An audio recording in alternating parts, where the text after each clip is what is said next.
या ठिकाणी उपस्थित असलेले आपल्या विभागाचे प्रांताधिकारी आदरणीय आहिरे साहेब, पाचोऱ्याचे तहसीलदार आदरणीय बनसोडे साहेब, कृषी अधिकारी आदरणीय ठाकूर साहेब, आदरणीय कराड साहेब, शेतकरी सेनेचे जिल्ह्याचे अध्यक्ष आदरणीय अरुण पाटील, ज्यांनी आत्ताच आपल्याला मार्गदर्शन केलं ते भडगाव तालुका कृषी सेवा केंद्राचे अध्यक्ष आदरणीय दीपक पाटील, पाचोरा तालुका कृषी सेवा केंद्राचे तालुक्याचे अध्यक्ष आदरणीय राजूजी बोथरा, आपल्या पाचोरा पंचायत समितीचे BDO आदरणीय मुंडे साहेब, मंचावर उपस्थित असलेले पाचोरा नगरपालिकेचे उपनगराध्यक्ष किशोरजी बारावकर, आपले मी आदर्शच म्हणतो पण ते आता उद्यान पंडित बनले असे आमचे प्रवीण पाटीलजी, आपल्या मार्केट कमिटीचे संचालक राहुल पाटील, मंचावर उपस्थित असलेले सर्व सन्माननीय अधिकारी पदाधिकारी, समोर उपस्थित असलेले सर्व शेतकरी बांधव, कृषी सेवा केंद्राचे सर्व संचालक, सर्व विभागाचे अधिकारी, पत्रकार बांधव आणि मित्रांनो, आपण सालाबादाप्रमाणे दरवर्षी खरीप पूर्व आढावा बैठक या ठिकाणी घेतो आणि त्या बैठकीमध्ये साधक बाधक अशी चर्चा आपण करतो. संपूर्ण कृषी विभाग या तालुक्याच्या दोघही तालुक्याच्या शेतकरी बांधवांसाठी नेमकं काय नियोजन आपण केलेलं आहे या नियोजनाच्या बाबतीत आपल्याला सर्व माहिती या ठिकाणी देतात आणि त्या पद्धतीने आपण चालतो. बांधवांनो, मला एक सांगताना आनंद होतो की मी गेल्या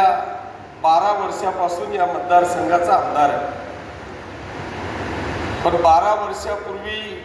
मी आमदार असताना या तालुक्याच्या तमाम शेतकरी बांधवांचा घेतलेला आढावा आणि आता 12व्या वर्षी या शेतकरी बांधवांचा किंवा कृषी विभागाचा घेतलेला आढावा, मला वाटतं याच्यामध्ये खूप मोठं अंतर, जमीन आसमानचं अंतर मला या ठिकाणी पाहायला मिळत आहे. याचं कारण असं आहे की 12 वर्षापूर्वी जो परंपरागत शेती करणारा जो आमचा शेतकरी बांधव होता तो आता कुठेतरी आधुनिकतेकडे वळताना आम्हाला पाहायला मिळतोय. मग पूर्वी सर्व शेतकरी बांधव एका ठिकाणी बसून एकाच कृषी सेवा केंद्रावरून जे बियाणं घेतलं ते पुरं गावभर, पुरी ज्वारी तर ज्वारी, बाजरी तर बाजरी, मका तर मका, कापूस तर कापूस, याच्या पलीकडे आपल्याला पाहायला मिळायचं नाही. परंतु आता आधुनिक शेतीकडे, एक प्रयोगशील शेतीकडे वळताना आपल्याला हा शेतकरी बांधव दिसतो आणि खास करून आमचा तरुण बांधव या प्रयोगशील शेतीकडे वळताना आपल्याला पाहायला मिळतोय. हे मला वाटतं आपल्या सगळ्यांच्यासाठी एक भूषणावह अशी गोष्ट आहे असं म्हटलं तर वावगं ठरणार नाही. त्याच पद्धतीने जशी शेतकऱ्यांची परिस्थिती मी सांगितली की पूर्वी अशी परिस्थिती होती की एखादा हवामानाचा अंदाज जर का आला तर त्याच्यावर 90% तो चुकीचा असायचा. त्याच्यामुळे शेतकऱ्यांचा भरोसा त्या हवामानाच्या अंदाजावर बिलकुल बसायचा नाही. म्हणून आपले ते विदर्भातले कोण पंजाबराव डक किंवा तो आमचे शेतीवर मेंढपाळ कोण आपल्याला शेतावर जाऊन आणि ते प्रयोग करतात आणि ते सांगतात की या वर्षी कसा पाऊस पडेल. तर मला असं वाटतं की आज अशी परिस्थिती झाली आहे की या 2 वर्षापासून अचूक असा हवामानाचा अंदाज की जो फॉरेनमध्ये ज्या पद्धतीने हवामानाचा अंदाज दिला जायचा की तासाभरात पाऊस पडणार आहे, त्याच्यामुळे क्रिकेटच्या स्टेडियमला सुद्धा 10 मिनिटापूर्वी ते झाकून घ्यायचे आणि स्टेडियम सुद्धा खराब व्हायचं नाही. इतका अचूक अंदाज मला वाटतं फॉरेनमध्ये हवामानाचा यायचा. मला वाटतं आज तीच परिस्थिती आज आपल्याला भारतामध्ये पाहायला मिळते की आता कोणाकडेही जाण्याची आवश्यकता नाही. जो आपला भारतीय हवामानाचा अंदाज आता येतोय तो देखील 100% बरोबर येतोय. अशा अनेक गोष्टी आपल्याला पाहायला मिळत आहेत. मग 8 दिवसापूर्वी आपल्याकडे राज्य सरकारकडून किंवा अधिकाऱ्यांकडून अशा पद्धतीच्या सूचना यायला लागल्या की ह्या वर्षी प्रचंड तापमान राहणार आहे, घराच्या बाहेर निघताना काळजी घ्या, डोक्यावर रुमाल घ्या, 5 लिटर पाणी प्या, लिंबू पाणी प्या, मठ्ठा प्या, अशा सूचना यायला लागल्या. मलाही थोडंसं वाटायचं की हे काय आपल्याकरता नवीन नाही, आम्ही 44-45 मागच्या 2-4 वर्षापासून अनुभवतोय, पण हे असं अचानक का सांगताय? तर मला वाटतं ते आता आपल्याला अनुभवायला मिळतंय की काल परवाच मला वाटतं अमरावती विदर्भ जर का आपण अकोला, अमरावती, वर्धा विदर्भाचा बेल्ट जर पाहिला तर पार भुसावळपर्यंत आपण आता 45-46 टेम्परेचर हे एप्रिलमध्ये आपल्याला अनुभवायला मिळालं. अशा या 2 गोष्टी, मग एक ते शेतकऱ्यांच्या बाबतीत कुठेतरी एक चांगली प्रगतीच्या दिशेने आम्ही जातोय आणि हवामानाच्याही बाबतीत आपण या ठिकाणी मला वाटतं आपल्याला एक चांगल्या पद्धतीची दुरुस्ती या ठिकाणी पाहायला मिळते आहे. त्याच्यामुळे शेतकऱ्यांना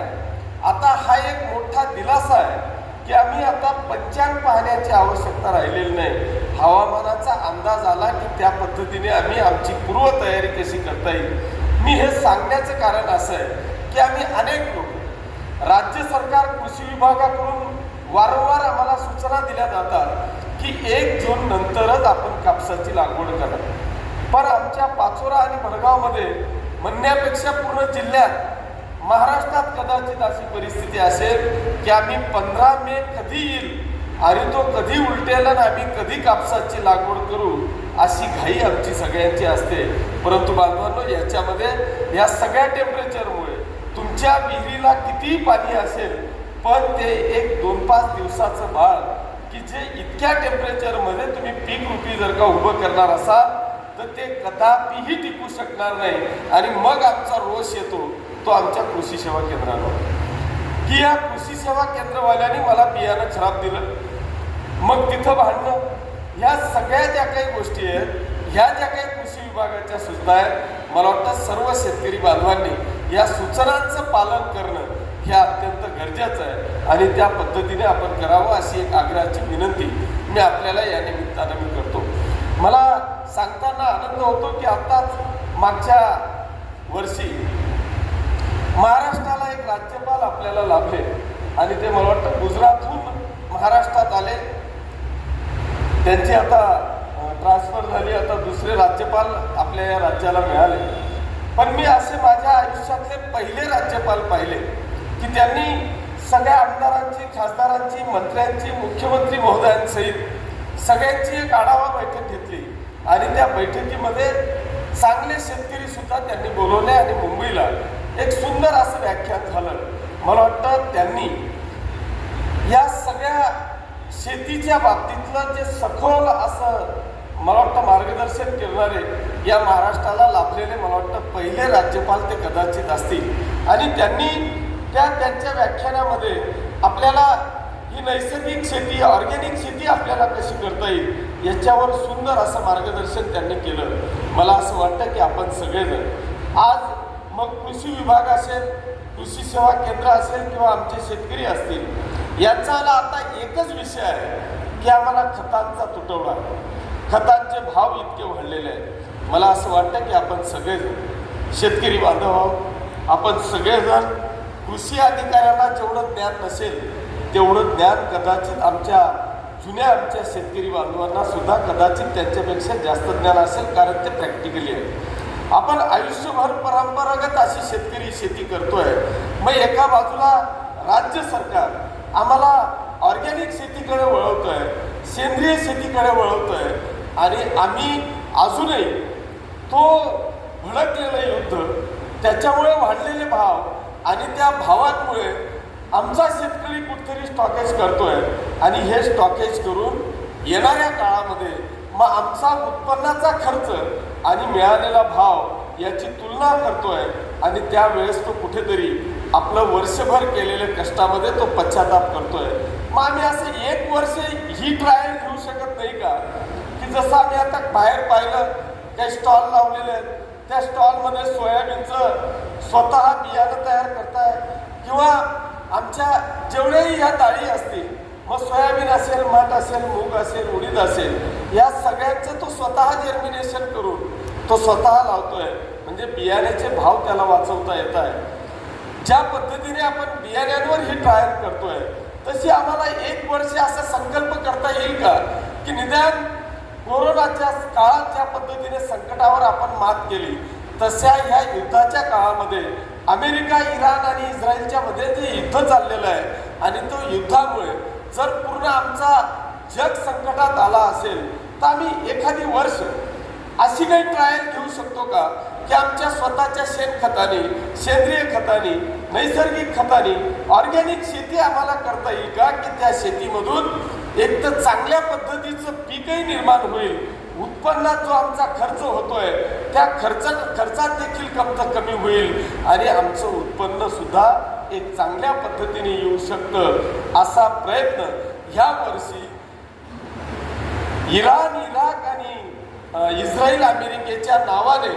निदान 1 वर्ष आम्हाला साजरं असं करता येईल का, हा प्रयत्न जर का आपण केला तर मी आपल्याला खात्रीपूर्वक सांगतो की आपल्याला 100% यश त्याच्यामध्ये आल्याशिवाय राहणार नाही. पण असा प्रयत्न मला वाटतं आपण आज या ठिकाणी केला पाहिजे. कारण असा एकही शेतकरी नाही. आम्हाला प्रत्येकाला एक म्हणत होती की ज्याला 400 फुटा तो देवचून मोठा. असा एकही शेतकरी आहे का की त्याच्याकडे गाई नाही, म्हशी नाही, बैल नाही, जोडी नाही, असा एकही शेतकरी नाही. मग त्याच्याकडे शेणखत आहे, त्या शेणखतावर मला भागवता येईल का आणि त्या कमी खर्चामध्ये मला जास्त उत्पन्न काढता येईल का. जर हा प्रयोग आपण केला तर मला वाटतं मग युरिया 18-10 मटेरियल भाव वाढले, रॅक तिकडे लागला, हा विषयच आपला राहणार नाही. जेव्हा येईल तेव्हा आपण बघू.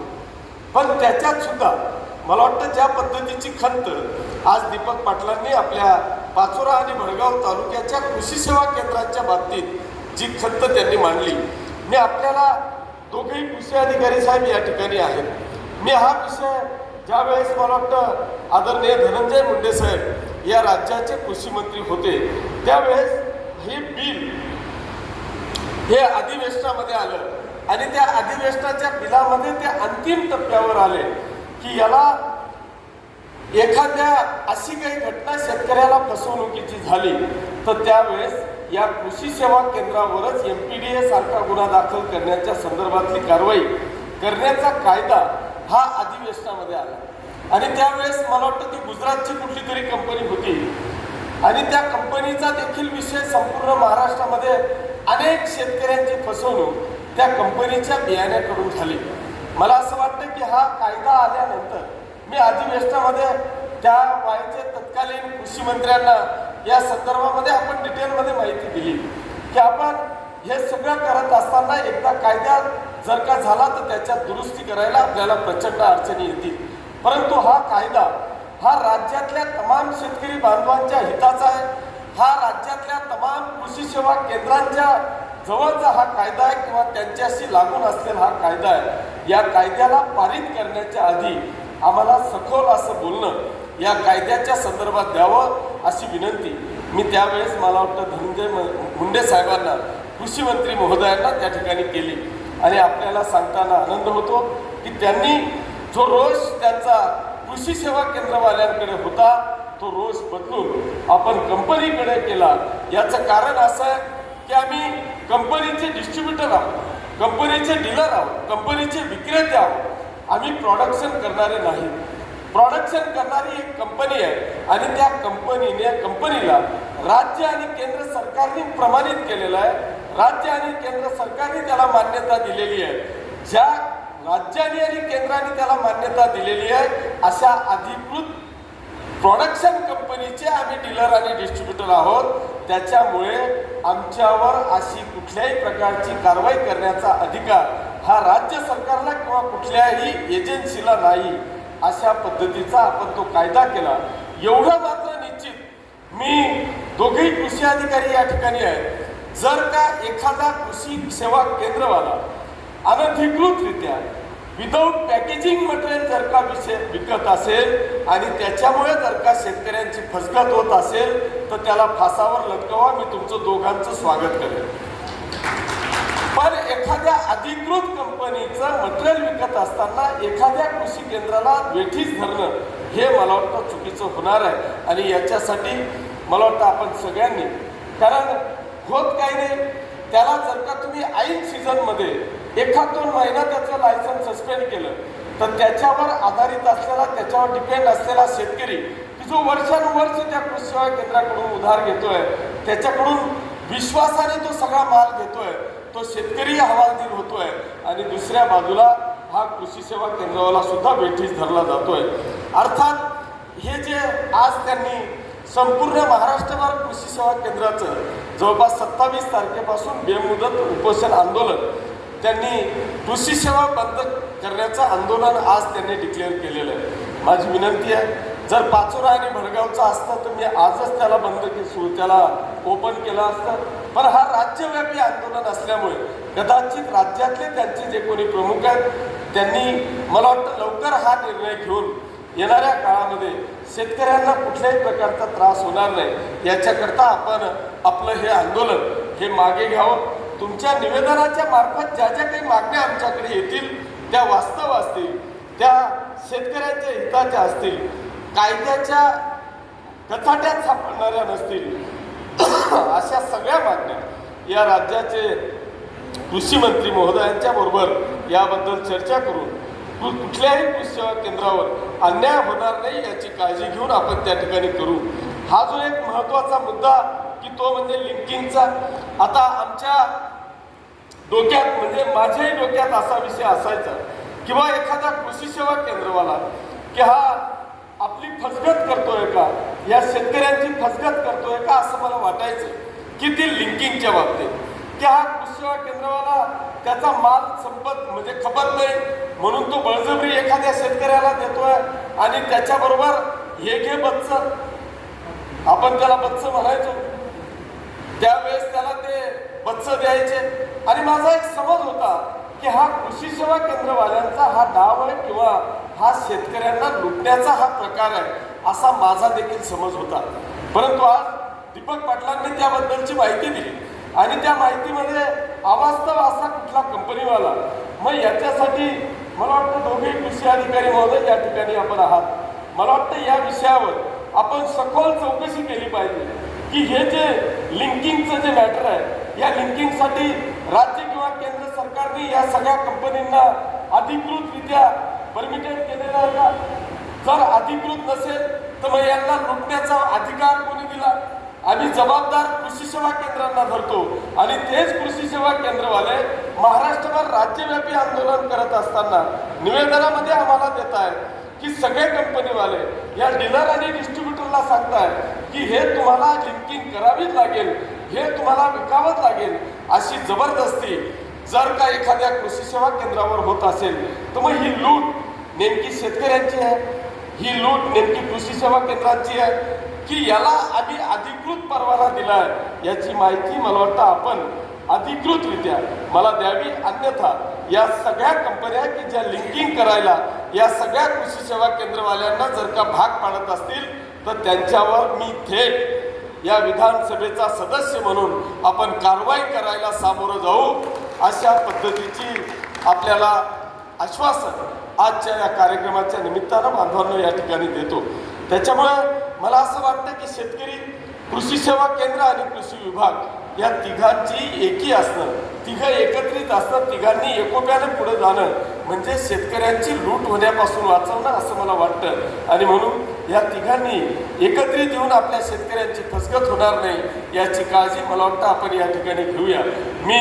भडगाव तालुक्याच्या तिघही गावातल्या सन्माननीय शेतकरी बांधवांचं मनापासून अभिनंदन करतो की आज भोसले साहेब असतील, विनोद पाटील असतील किंवा पुन्हा सिंधीचे आमचे, त्यांचं नाव आता मला लक्षात नाही पण तरुण मुलगा सतीश पाटील, या तिघांनी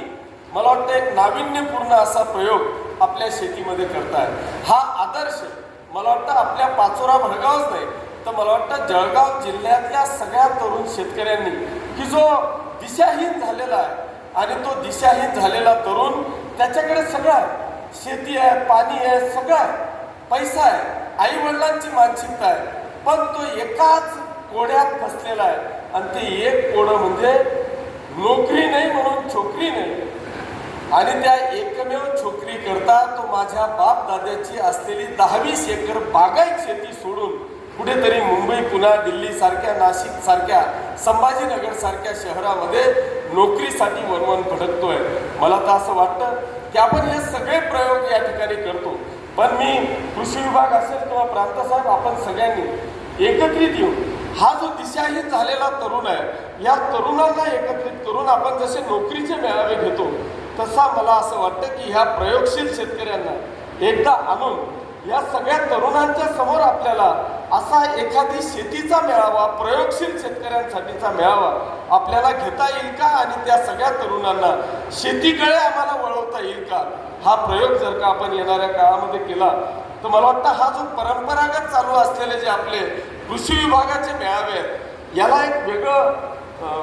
एक वेगळी दिशा मला वाटतं आपल्याला कृषी विभागाला देता येईल आणि अनेक तरुणांना की जो नोकरीपासून वंचित आहे व्यवसायापासून वंचित आहे या सगळ्या शिक्षित तरुणांना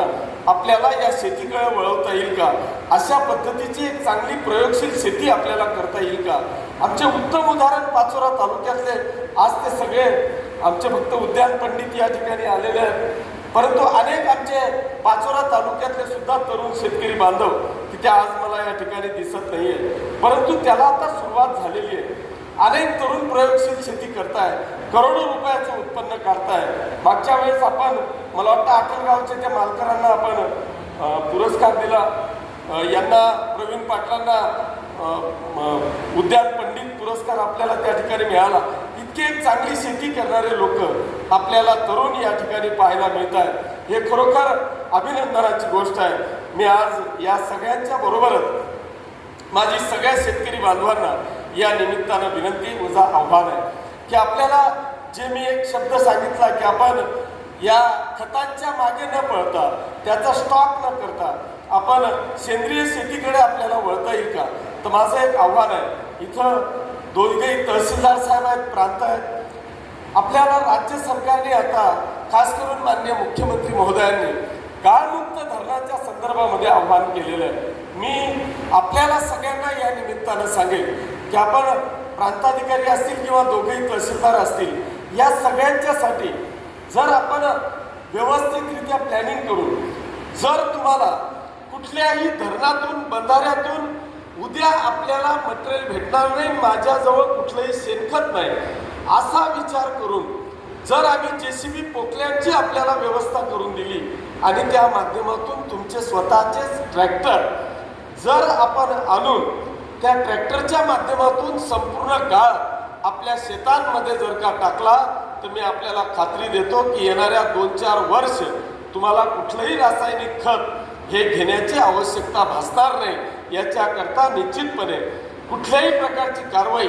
त्या ठिकाणी होणार नाही आणि ती होऊ नये याच्याकरता महसूल विभाग आपण त्या ठिकाणी काळजी घ्यावी खास करून या संदर्भामध्ये काही आपल्या पाचोरा आणि भडगावमध्ये फॉरेस्टच्या जागेमध्ये आपले काही बंधारे किंवा धरणं आहेत आणि त्या बंधाऱ्यांमध्ये गाळ काढताना आम्हाला अडचणी येतात त्यांच्याकडून परवानगी मिळत नाही याच्यासाठी दोघेही तहसीलदार साहेब आणि प्रांत साहेबांच्या एक डिटेलमध्ये अहवाल तयार करून आपण कलेक्टर महोदयांकडे देऊन कलेक्टर साहेबांना DFO आणि आपण एकत्रित मीटिंग घेऊन त्याला विशेष बाब म्हणून परवानगी देऊन या फॉरेस्ट विभागातले सुद्धा 100% गाळ काढण्याच्या संदर्भातली कारवाई आपण त्या ठिकाणी करू की जेणेकरून अनेक असे गावं पाचोरा आणि भडगाव तालुक्यामध्ये आहेत आता भडगाव तालुक्यात जुवारडी पत्राड किंवा वलवाडी मैंदळे हा जो परिसर आहे तिथे सुद्धा फॉरेस्टमध्ये मोठे बंधारे आहेत पण त्या भागामध्ये आपल्याला गाळ काढण्यासाठीची परवानगी मिळत नाही तेच परिस्थिती आमच्याकडे पाचोरा तालुक्यात आहे की त्या पाचोरा तालुक्यामध्ये मग बांबरूड लाग आसनखेडा पहान असे जे गावं आहेत की तिथे फॉरेस्टचे धरणं आहेत या धरणांमधून आपल्याला एक चांगल्या पद्धतीचा गाळ आपल्याला काढता येईल का याच्यासाठी फॉरेस्टची विशेष बाब म्हणून परवानगी घेऊन त्याला आपल्याला खोलीकरण करून एक चांगल्या पद्धतीचं पाणीचा साठा जर का आपण करू शकलो कारण आज जे काही टेम्परेचर किंवा लिनोचा ज्या पद्धतीचा प्रादुर्भाव आपल्याला संपूर्ण राज्यभर किंवा देशभर पाहायला मिळतोय तर येणाऱ्या 2-4 वर्ष पाऊस येणार नाही असं गृहीत धरून आम्हाला हे सगळे तळ खोल करून आणि पाण्याचा मुबलक असा साठा जर का आपण करू शकलो तर आमचा हा पाचोरा आणि भडगाव तालुक्यातला शेतकरी हा 100% सक्षम झाल्याशिवाय राहणार नाही असं मला या ठिकाणी खास करून सांगावंसं वाटतं मी आज खोडपे साहेबांनी MSCBच्या माध्यमातून एक चांगल्या पद्धतीचं या ठिकाणी प्रेझेंटेशन देण्याचा प्रयत्न केला. निश्चितपणे बऱ्यापैकी सुधारणा, जसं मी सांगितलं की मागच्या 12 वर्षापूर्वी शेतकरी असेल, शेती असेल किंवा आमचा हवामानाचा खातं डिपार्टमेंट असेल, त्याच पद्धतीने मला वाटतं MSCBचं डिपार्टमेंट आहे. परंतु MSCBची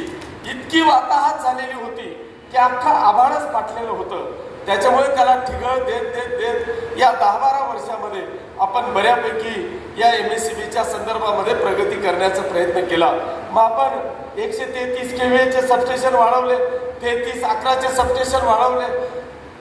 11 ते 5 MVAचे 10 MVAचे ट्रान्सफॉर्मर आपण वाढवले. अनेक ठिकाणी आता सोलरचे प्रोजेक्ट आपण उभे करण्याचा प्रयत्न करतोय. त्याच्यामुळे मुबलक अशी वीज आपल्याला या ठिकाणी आता तयार करण्याचा प्रयत्न या आपल्या पाचोरा आणि भडगाव तालुक्यामध्ये आपण करतोय. परंतु या मुबलकतेबरोबर आमची जी वितरणाची सिस्टीम आहे, ती सिस्टीम अजूनही कुठेतरी आम्हाला गलथान पाहायला मिळते. याचं कारण असं आहे की आता जर तुम्ही हे पाहिलं खोडपे साहेब, तर मला वाटतं जवळपास या 15-20 दिवसात, महिन्याभरामध्ये किमान 25 केसेस तुमच्याकडे शेतकऱ्यांच्या अशा आल्या की तारा तुटल्या, तारा एकमेकांना चिपकल्या, दादरचं शेत जळालं, मक्याचं शेत जळालं, ठिबक जळालं, अशा किमान 25 केसेस आपल्या पाचोरा आणि भडगाव तालुक्यातल्या या ठिकाणी झाल्या. जर आपला आतापर्यंतचा रेकॉर्ड काढला तर या रेकॉर्डमध्ये आपल्याला असं पाहायला मिळेल की मागच्या 5 वर्षापूर्वी झालेली घटना त्याचा मोबदला ह्या मिनिटापर्यंत सुद्धा मिळालेला नाही. मग ही जी काय परिस्थिती आहे, निश्चितपणे प्रगती MSCBची झाली यात माझं दुमत नाही. पण हे जे काय ॲक्सिडेंट स्पॉट आहे, जी काय दुर्घटना आमच्या या ठिकाणी घडते आहे, त्या दुर्घटनेमुळे शेतकऱ्यांचा जो होणारा लॉस आहे तो कसा भरून निघेल, तुम्ही ती देणारी मदत आहे ती किती तोडकी आहे आणि माझं येणारं जे उत्पन्न आहे ते किती आहे, याचा जर का आपण विचार केला तर मला वाटतं आपण सगळ्यांनी पहिल्यांदा MSCBने आमच्या ह्या ज्या सगळ्या गेलेल्या तारा आहेत यांची वयोमर्यादा काय आहे, आम्ही किती वर्ष झाले त्यांना बदललेलं नाही. बदलण्याकरता कॉन्ट्रॅक्टरला वर्षभर काम दिलं, परंतु त्यांनी अजूनही चालू केलेलं नाही. अनेक ठिकाणी पोल पडतायत, तारा तुटतायत, एखादाही ट्रान्सफर होत नाही. अशी परिस्थिती आपल्याला पाहायला मिळते. आज एक्झिक्युटिव्ह इंजिनियर नाहीत, पण त्यांचे प्रतिनिधी म्हणून आपण या ठिकाणी आलेला आहात. ही निश्चित आहे की आपण 100% शेतकऱ्यांना दिवसा वीज देण्याचा प्रयत्न करतोय. याचं कारणही तसं आहे की संपूर्ण महाराष्ट्रभर शेतकऱ्यांची चालू असलेली आंदोलनं, त्यांना आलेलं संकट, दिवसा किंवा रात्री आपल्याकडे बिबट्यांचा झालेला वावर, या सगळ्या गोष्टींमुळे दिवसा वीज मिळावी याच्यासाठी अनेक शेतकरी संघटना, अनेक शेतकरी बांधव प्रयत्न करत असताना आज राज्य सरकारने दिवसा वीज देण्याचा निर्णय घेतला. परंतु त्याच्यासाठी हा जो काही व्यत्यय आहे, हा सगळा व्यत्यय आपल्याला बंद करता येईल का? शक्यतोवर मेंटेनन्सच्या नावाखाली आम्ही जेव्हा वीज चालू असते किंवा जेव्हा वीज आम्हाला शेतकऱ्यांना द्यायची असते त्याच वेळेस आम्ही मेंटेनन्स काढतो आणि अशा वेळेस त्या परिसरातला शेतकरी सगळ्यात जास्त त्रास आम्हाला देतो. मग तुमच्याकडे असलेल्या लोड शेडिंगच्या वेळेस आम्ही जर का आमचा मेंटेनन्स केला तर तो जो वेळ आहे तो पुन्हा वीज चालू असताना आम्ही मेंटेनन्ससाठी राज्याकडून किंवा तुमच्या प्रमुखांकडून ती वेळ काढणे म्हणजे शेतकऱ्यांना वेठीस धरण्यासारखं नाही का, हा प्रश्न माझा आहे. त्याच्यामुळे या सगळ्या गोष्टींवर दुरुस्ती करून शेतकऱ्यांची हानी होणार नाही, त्यांना त्रास होणार नाही याची काळजी मला वाटतं आपण जर का घेतली तर एक चांगल्या पद्धतीचं काम आपल्या MSCBच्या विभागाच्या मार्फत सुद्धा या ठिकाणी होणार आहे. आपल्याला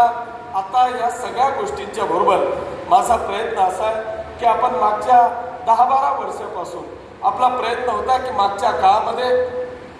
कैलासवासी KM बापू पाटील या राज्याचे मंत्री असताना आपल्या या पाचोरा आणि भडगाव तालुक्यामध्ये आज जिथे पाण्यात अडवलेलं दिसत असेल त्या सगळ्या गोष्टींना जबाबदार कोण असेल तर मला वाटतं कैलासवासी बापूसाहेब KM पाटील आहेत. आणि त्यांच्या काळामध्ये हे जे साठवलेलं पाणी आहे, या पाण्याला आपल्याला व्यवस्थित सांभाळता येईल का? आणि त्याच्याबरोबरच आमच्याजवळ आता मला जो स्कोप होता ते छोटे छोटे नाले होते, त्या नाल्यांवर आपण जलसंधारणाच्या माध्यमातून,